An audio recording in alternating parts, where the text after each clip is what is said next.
ضرورت ہے کہ اہل دانش سر جوڑ کر بیٹھیں، حالات کا معروضی انداز میں جائزہ لیں اور ایک نئے راہ عمل کو تلاش کر کے اس پر عمل پیرا ہوں۔ بہرحال ہمیں حالات سے مایوس نہیں ہونا چاہیے۔ علامہ اقبال مفکر پاکستان کہتے ہیں کہ امید کا دامن ہاتھ سے نہ چھوٹنا چاہیے۔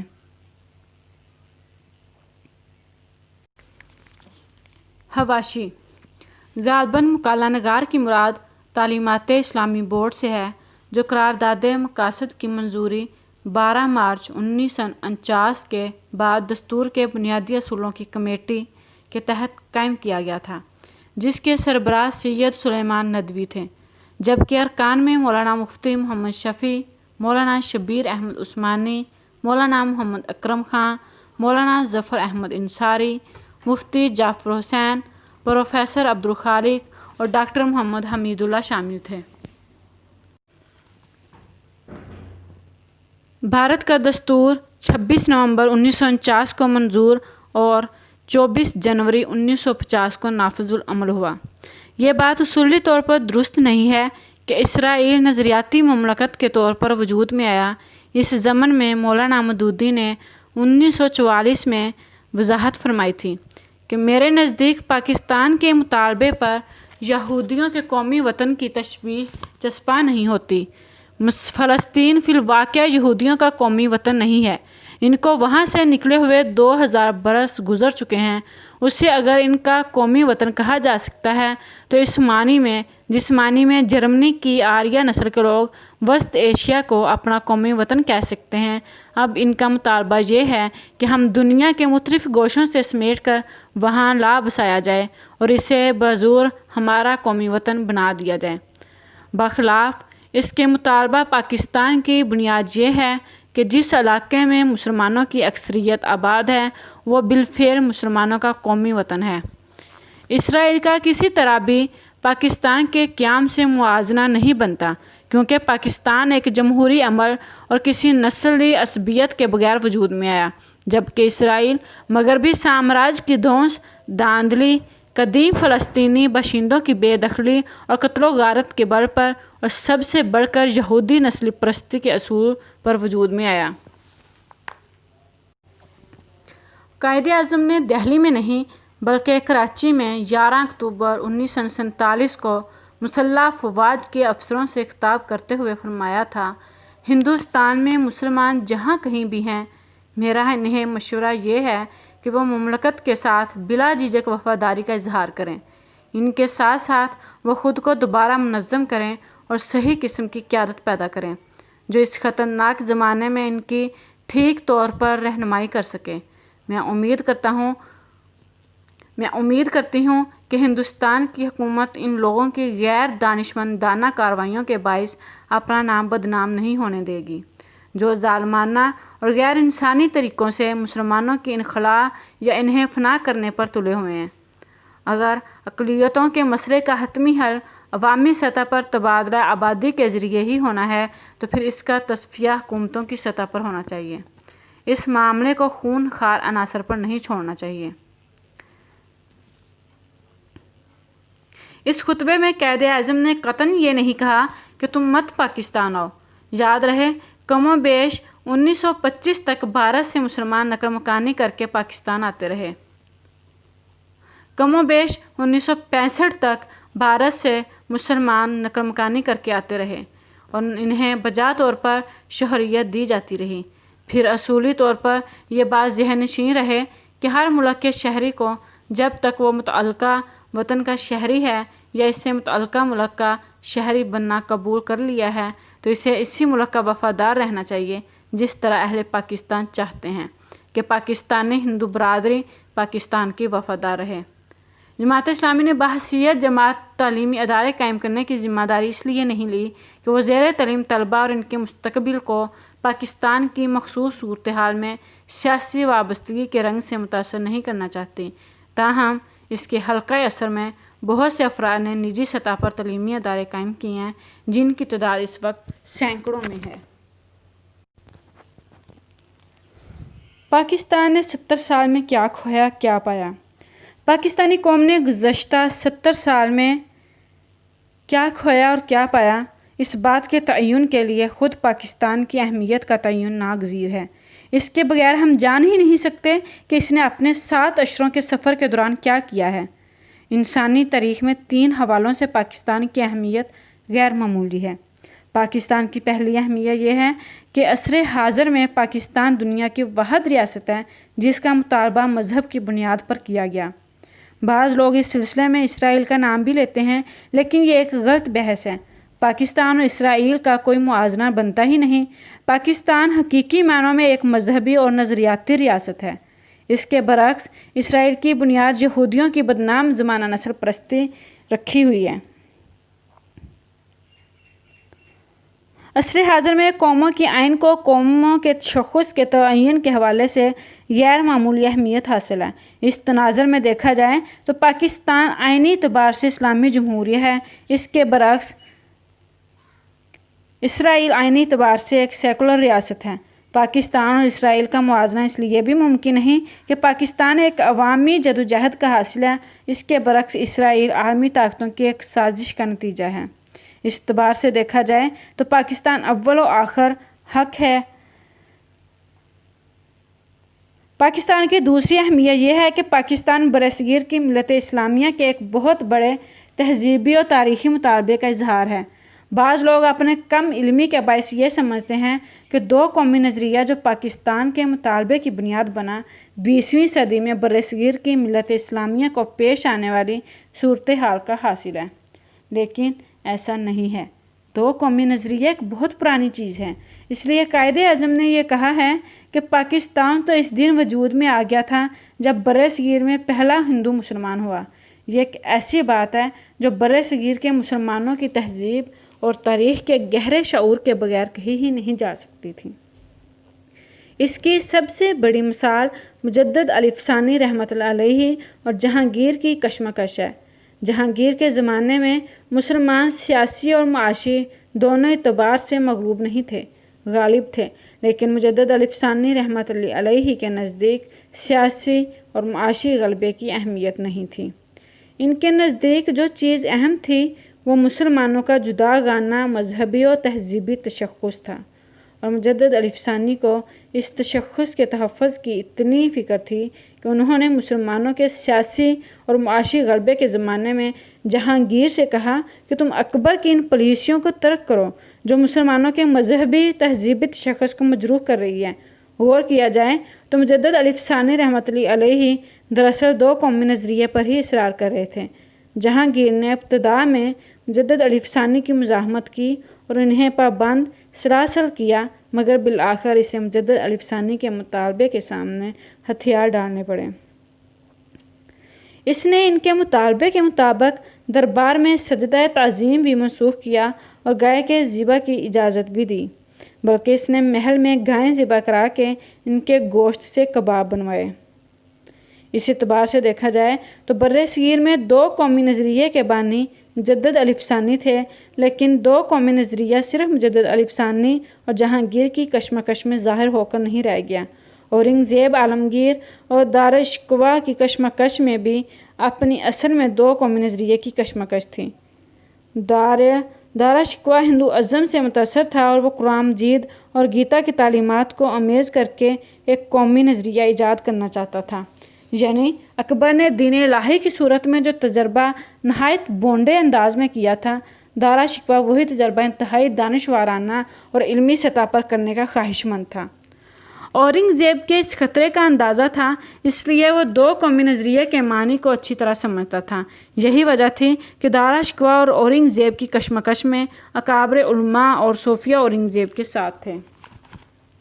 یہ بات تاریخی ریکارڈ کا حصہ ہے کہ سر سید احمد خان کسی زمانے میں ایک قومی نظریے کے قائل تھے اور ہندوؤں اور مسلمانوں کو ایک خوبصورت دلہن کی 2 آنکھیں کہا کرتے تھے، لیکن ہندی اردو تنازع نے ان کی آنکھیں کھول دی اور انہوں نے مسلمانوں کو کانگریس میں شامل ہونے سے روکا اور کہا کہ اگر مسلمانوں کو اپنے مفادات کا تحفظ کرنا ہے تو انہیں اپنا پلیٹ فارم تخلیق کرنا چاہیے۔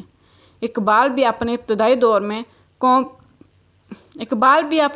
دور میں قوم پرست اور وطن پرست تھے اور انہیں خاک وطن کا ہر ذرہ